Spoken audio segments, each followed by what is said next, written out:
السلام علیکم ورحمۃ اللہ وبرکاتہ۔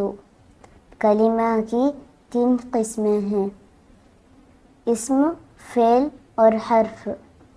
اسم وہ کلمہ ہے جس کے معنی دوسرے کلمے کو ملائے بغیر سمجھ میں آ جائیں اور اس میں 3 زمانوں میں سے کوئی زمانہ نہ پایا جائے، جیسے قلم، کتاب۔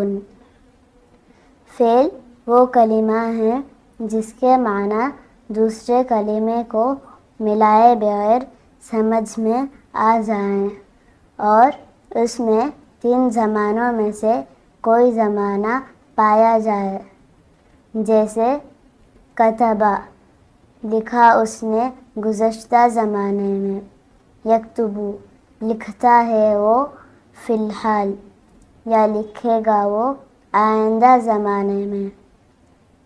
حرف وہ کلمہ ہے جس کے معنی دوسرے کلمے کو ملائے بغیر سمجھ میں نہ آئیں، جیسے من، سے، فی، میں، الی تک، علی پر۔